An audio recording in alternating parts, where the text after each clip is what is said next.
Hai, Assalamualaikum dan salam sejahtera. Bertemu lagi kita dalam Bycam Studio, informasi bola sepak terbaik untuk anda.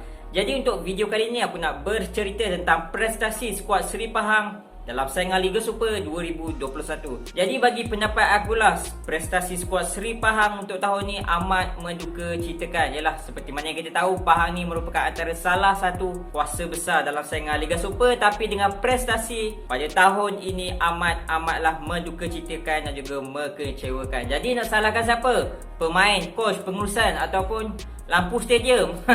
Yang tu pun sama juga, tak habis-habis nak terpadam. Jadi untuk season ni, Seri Pahang berada di kedudukan ke-10 Liga. Hasil 4 kemenangan, 6 seri dan juga 12 kekalahan. Dan lebih yang memalukan lagi adalah Seri Pahang berada di bawah pasukan PJ City, yang mana seperti mana yang kita tahu, PJ City ni menggunakan 100% local player, tiada import, tapi boleh berada di atas pasukan Seri Pahang. Dan untuk pengetahuan semua juga, musim 2021 ni merupakan musim terburuk pasukan Pahang sejak kembalinya mereka dalam saingan Liga Super pada tahun 2013. Even pada tahun 2016, yang mana kita tahu waktu tu Pahang menggunakan transformasi, menggunakan pemain muda, itu lebih baik daripada tahun ni. Which pada tahun tersebut Pahang mengutip 24 mata dan berada di kedudukan ke-9. Jadi bagi akulah, perlawanan antara pasukan Pahang dan juga Perak, yang mana Pahang menang 3-2 di Ipoh tu, merupakan antara rahmat lah untuk pasukan Pahang. Cuba korang bayangkan waktu tu Perak ni tak ada isu tunggakan gaji, tak ada nak boykot perlawanan. Aku rasa kalau Perak bermain bersungguh-sungguh, mungkin Perak boleh menang perlawanan tersebut. Dan kalau Perak menang perlawanan tersebut, confirm Pahang akan tersingkir. Jadi itu adalah rahmat yang cukup besar untuk pasukan Pahang untuk stay dalam Liga Super pada next season. Jadi kat sini aku nak beri 4 sebab kegagalan Seri Pahang dalam saingan Liga Super untuk season ni. Yang pertama, pemain import yang tidak membantu pasukan. Jadi untuk first transfer window, Pahang hanya mengekalkan Gulon dan juga mengambil 4 pemain import yang baru seperti Litak, Pedro, Yeven dan juga Mahbadu Wage. Jadi antara 4 pemain import ni, bagi aku hanya Litak sahaja yang berfungsi di samping Gulon. Yang ketiga orang tu, sorry to say, aku boleh bagi rating 1 hingga 3 lah untuk ketiga-tiga pemain import. Kau bayangkan Yever tu hanya skor 1 gol dalam 10 penampilan. Bukanlah seperti yang kita canang. Dan apa yang aku tahu, Yever tu sebenarnya sudah lama tidak bermain. So macam mana pengurusan boleh ambil, aku pun tak tahu. And then untuk Mahbadu Wage, tak habis-habis dengan masalah injet beliau, yang mana cukup merugikan pasukan. Dan juga Pedro, apa yang aku fahamkan, yang beliau sendiri ada mengatakan yang Dolah ni bukan letak beliau di posisinya betul. Jadi kat situ dia tak boleh on form. And then untuk second transfer window, Pahang menyingkirkan 4 pemain import tersebut, termasuk Litak yang dilonkan di Terengganu, dan mengambil 4 pemain import yang baru seperti Hidalgo, Yakubu, Kenny Atiu dan juga Ang Kauman. Selepas kemasukan 4 pemain import tersebut, nampaklah perubahan positif Pahang, yang mana Pahang tidak kalah dalam 5 perlawanan awal selepas kemasukan mereka. Tapi lepas tu Nanya tak ada menang langsung, kalah 5 game, seri 1. Jadi untuk keempat-empat pemain import tersebut, aku boleh bagi, untuk Hidalgo aku boleh bagi rating 9/10 lah. Sebab apa, kalau kita tengok contribution beliau dalam padang cukup baik, dengan larian pantas beliau, dengan true pass beliau yang cukup memukau. Tapi sayang, beliau tak ada seorang penyudah yang cukup baik. Bagi aku, kalau ada penyudah yang baik, beliau boleh menjadi raja assist untuk saingan Liga Super kali ini.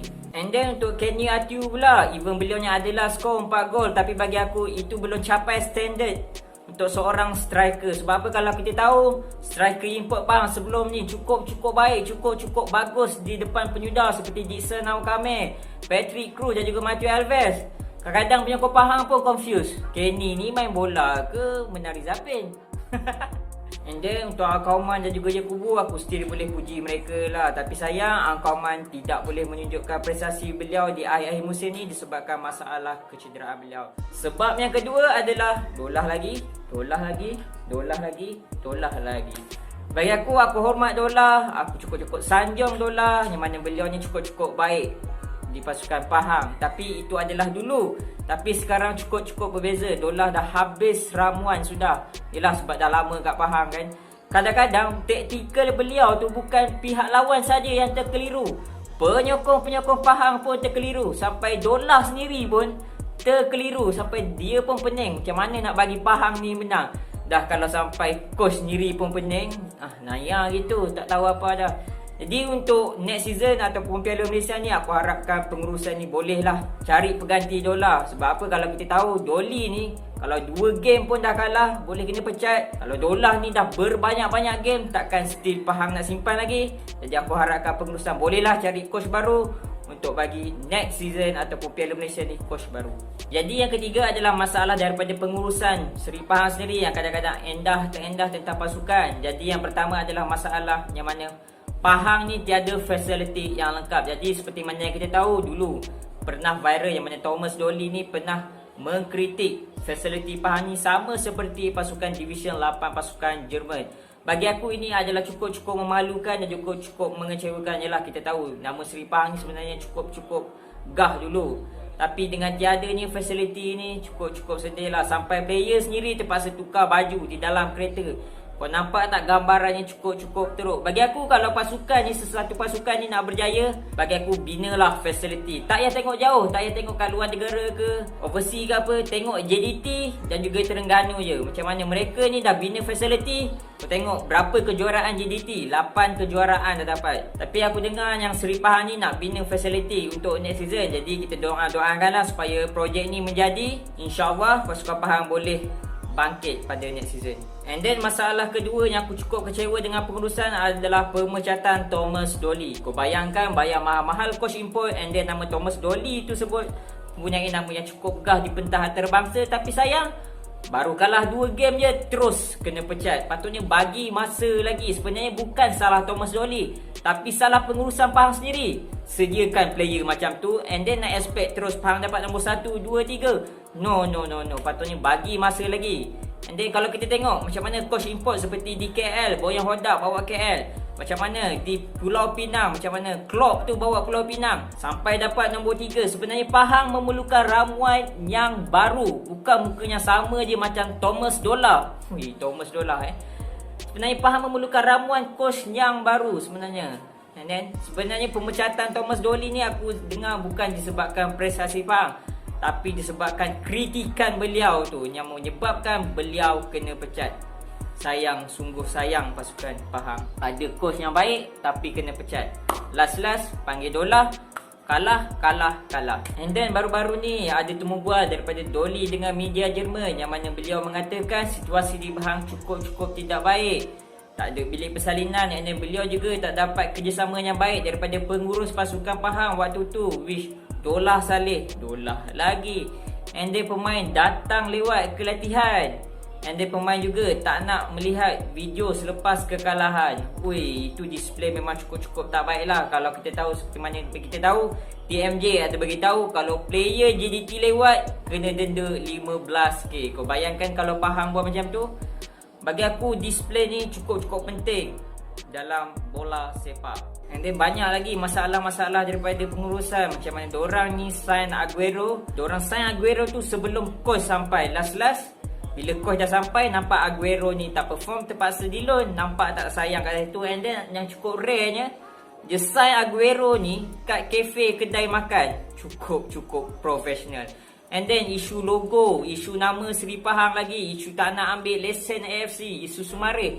Banyak lagi masalah pada pengurusan. Tolonglah pengurusan Pahang untuk next season bangkitlah. And then masalah yang keempat adalah kurangnya pemain lokal yang berpengalaman. Jadi aku sampai sekarang masih tak faham macam mana Pahang boleh lepaskan Faisal Halim dan juga Nik Sharif ke pasukan lain. And then mereka pun sign player-player lain seperti Malik Marif, Bakiuddin, and then Jadi Ilyas, Izani Saleh, Zari Irfan, and then untuk second transfer adalah Niswirat. Sebenarnya mereka ni bukan tak bagus, mereka ni cukup bagus sebenarnya. Tapi sedikit kekurangan yang mana mereka ni belum capai standard local player yang Pahang nak. Untuk Niswirat aku boleh bagi kredit lah sebab beliau pun baru lagi, right? Tapi untuk yang lain tu nampaknya ada lagi sedikit kekurangan yang Pahang nak tu. Kalau kita tengok yang ada pemain pengalaman pun seperti Azam, Fazli, Muslim je. Itu je yang boleh conduct pasukan Seri Pahang untuk saingan musim ni. Jadi kalau kita tengok musim-musim sebelum ni, Pahang punya pemain lokal yang cukup baik seperti Alex, Gopi, Hafiz Kamal, Azidan, Fauzi Roslan, yang mana pemain lokal ni pun mampu untuk kondak pasukan di samping pemain import pasukan Pahang sendiri. Jadi apa yang aku harapkan adalah pasukan Seri Pahang ni mampu bangkit untuk season-season akan datang. Bukan setakat season je, tapi Piala Malaysia pada tahun ni pasukan Seri Pahang perlulah bangkit untuk kembalikan balik. Alright, tolonglah kembalikan balik nama Seri Pahang yang gah dulu pada season-season akan datang. And then untuk pengurusan pula, tolonglah structure balik organisasi, tengok apa kelemahan yang ada untuk kita ambil positif pada tahun-tahun yang dapat. InsyaAllah boleh berubah, aku yakin. And then untuk penyokong pula, jangan berhenti sokongan. Sebab apa? Player-player Pahang ni masih memerlukan sokongan-sokongan daripada penyokong Seri Pahang. InsyaAllah moh kita buat balik Hogoh Pahang Hogoh. Jadi sampai saja itulah video aku untuk kali ini. Aku Lan, Assalamualaikum.